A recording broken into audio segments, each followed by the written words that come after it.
Hello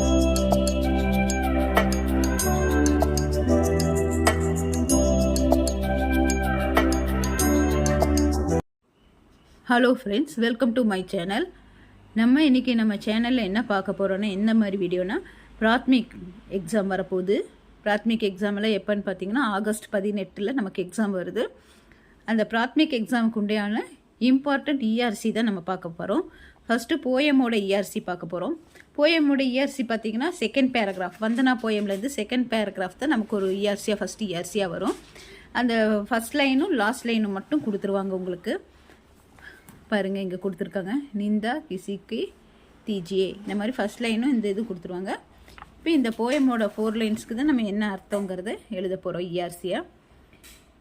this lines are quoted from the poem Vandana. The poem is narrated as a prayer song. இதுன்னு. We should not find the fault on others, even unknowingly. We should not feel jealous on anyone. Oh God, please give me a knowledge. The poet Ram Naresh Tripathi, the pray to God, give the knowledge. He also requests to remove the jealous and fault find the nature. இந்த poem வந்து மற்றவங்களை நம்ம குற்றம் இருக்கக்கூடிய ஒரு நாலேஜை தாங்கன்னு தான் கேட்டிருக்காங்க. இதை நீங்கள் தமிழ்லையும் எழுதிக்கலாம். இந்த பகுதி வந்தனா என்ற பாடலிலிருந்து எடுக்கப்பட்டுள்ளது. இப்பாடலை இறைவனிடம் பிரார்த்தனை செய்வதாக பாடலாசிரியர் அமைத்துள்ளார். பொழிப்புரை. கவிஞர், நாங்கள் மறந்தும் யாரையும் தூற்றக்கூடாது, யாரிடமும் ஒரு பொழுதும் பொறாமை கொள்ளக்கூடாது, எங்களுக்கு ஞானத்தை அளிக்க வேண்டும் என்று இறைவனிடம் பிரார்த்தனை செய்கிறார். பாடலாசிரியர் திரு ராம் நரேஷ் திரிபாடி இறைவனிடம் ஞானத்தை அளிக்குமாறும் பொறாமை, மற்றவைகளை நிந்தனை செய்தல் ஆகிய தீய குணங்களை நீக்குமாறு வேண்டுகிறார். இப்போ ஃபஸ்ட்டு போயமில் இந்த இஆர்சி தான் நமக்கு இம்பார்ட்டன்ட். இந்த இஆர்சி படிச்சிங்கன்னா போதும். இப்போ செகண்ட் போயம் எடுத்துட்டிங்கன்னா பல்வன் பனோ. அந்த போயம்லேயும் பார்த்தீங்கன்னா நமக்கு தன்வன் பனோ, குணவான் பனோ, தும் ஞானி அவுர் மகான் பனோ, இந்த லைன் தான் நமக்கு வந்து செகண்ட் போயமில் வரக்கூடாது. தன்வன் பனோ முடிக்கிறது வந்து சுஜன் பனோ அப்படிங்கிறதுல முடியும். இந்த ERC second important ERC second போயம்லேருந்து நமக்கு கேட்பாங்க. சேம் அதே தான். பார்த்தீங்கன்னா இது நம்ம தமிழ் அல்ல, இது இங்கிலீஷில் எதில் வேணால் எழுதிக்கலாம். அந்த போயமுக்கு உண்டான இதை பாருங்கள். These lines are taken from poem Balwan Bano. Meaning, the poet is motivating us to become a brave, serious, straightforward and civilized. She is asked to be with good characters and also become a good person. சரிங்களா? இது சிம்பிளாக கொடுத்துருக்காங்க. இந்த மாதிரியே நீங்கள் எல்லா போயமுக்கு எழுதிக்கலாம். இடம், இந்த வரிகள் பல்வன் பனோ என்ற கவிதையிலிருந்து அளிக்கப்பட்டுள்ளது. இந்த வரிகளில் கவிஞர் நம்மை தைரியசாலியாகவும் கம்பீரமாகவும் நேர்மையாகவும் நாகரிகமுடையவராகவும் இருக்க உற்சாகப்படுத்துகிறார். நாம் நல்ல நடவடிக்கை கொண்டவராகவும் சிறந்த மனிதராகவும் இருக்க வேண்டும் என்று அறிவுறுத்துகிறார். ஸோ இந்த செகண்ட் இஆர்சி செகண்ட் போயமில் ரொம்ப இம்பார்ட்டண்ட். அடுத்த தேர்ட் இஆர்சி பார்க்கலாம். இப்போ தேர்ட் இஆர்சி எதுலேருந்து பார்த்தீங்கன்னா போயம் 4 கர் அப்னாலேருந்து தேர்டு பேராகிராஃப், போயமோட தேர்டு பேராகிராஃப்.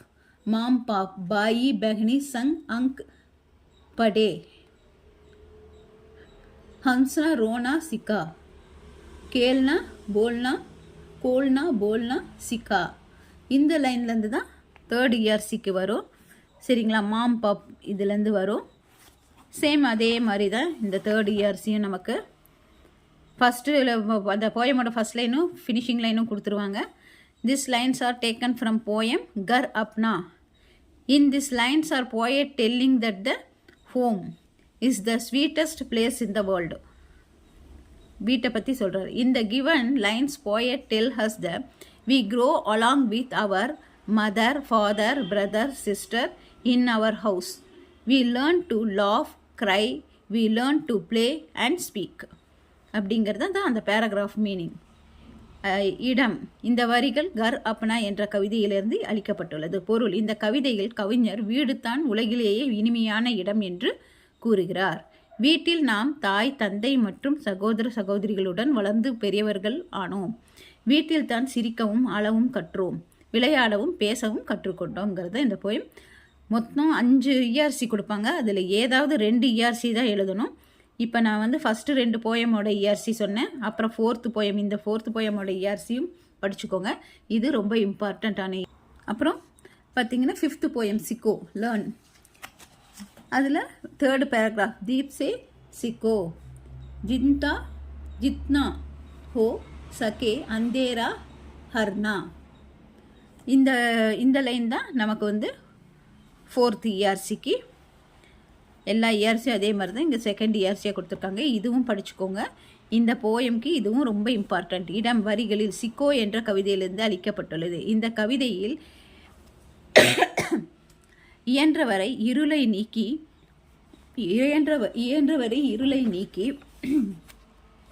ஒளியை பரப்ப விளக்கிடமிருந்து கற்றுக்கொள். உயிரினங்களுக்கு உண்மையான பணி புரிய பூமியிடமிருந்து கற்றுக்கொள் என்று கவிஞர் கூறுகிறார். இப்போ இந்த 4 இது படிச்சிங்கன்னா போதும். இதுதான் இப்போ வரக்கூடிய பிராத்மிக் எக்ஸாமுக்கு important ERC. 1st poem, 2nd poem, 4th poem, 5th போயமில் இருக்கிற இஆர்சி. 2nd போயம் இந்த இஆர்சி படிச்சிங்கன்னா போதும் ஃப்ரெண்ட்ஸ்.